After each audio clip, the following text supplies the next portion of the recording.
প্রথমেই শুরু হয়েছিল এবং দুটো দলের রক্ষণভাগী আঁটো রেখে দু দলের কোচ সিবিন সাদ বারবার ওপরে উঠেছে এবং খুব ভালো ফুটবল খেলেছে। এদিকে সুস্নাত, তিনি কিন্তু তার দায়িত্ব ভালো পালন করেছেন। সুস্নাত এক্ষেত্রে দারুণভাবে, আর রবিলাল মান্ডি, তারও প্রশংসা করব।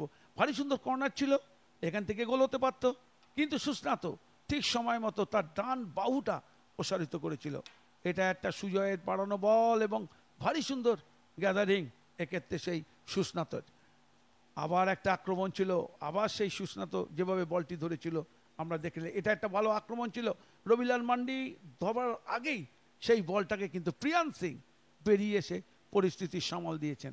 কর্নার কিক থেকে হেড ছিল উমেরের, বল পোস্টে লেগে বাইরে চলে গেল। এরপর সেই কর্নার থেকে যে হেডটা হয়েছিল পোস্টের বাইরের অংশে লেগে বল মাঠের বাইরে, এটা কিন্তু ভালো টার্ন ছিল একটা আজহারউদ্দিনের, কিন্তু শেষ রক্ষা হয়নি। এবং বলা যায় জার্সিপুল পেছন থেকে, এবং অবশ্যই হলুদ কার্ড।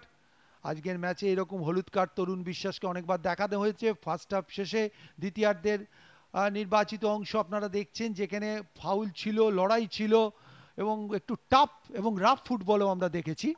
29টা ফাউল হয়েছে আজকের ম্যাচে, এটা একটা গোলের সুযোগ ছিল। নরহরি শেষটা যদি একটু তৎপর হতেন তাহলে কিন্তু গোল হয়ে যেতে পারত, কিন্তু অনেক ডিলে করে ফেলেছিলেন সিবিন সাদ। এক্ষেত্রে পেনাল্টি থেকে প্রথম গোল হয়েছিল, নরহরি শেষটা এই গোলটি করে দলকে এগিয়ে দিয়েছিল। হাতে বল লাগিয়ে ফেলেছিল বিক্রম প্রধান। এদিকে জিতেন মুর্মু দারুণ শট এবং সমতা ফিরিয়েছে, ভারী সুন্দর গোল। আমরা দেখলাম জিতেন মুর্মুর সেই গোলটা, এবং তারপর একটা সুযোগ, প্রিয়ান সিং খুব ভালো আজকে শেষ দুর্গ আগলেছেন, সুস্নাত খুব ভালো আগলেছেন। চড়া মেজাজ, হলুদ কার্ড অনেকবারই হয়েছে, এই সেই হলুদ কার্ড। আবার গিরিকের সঙ্গে সংঘর্ষ, তারপর সেই সুপ্রতীপ গিয়ে চার্জ করে এবং দুজনকেই হলুদ কার্ড দেখান রেফারি।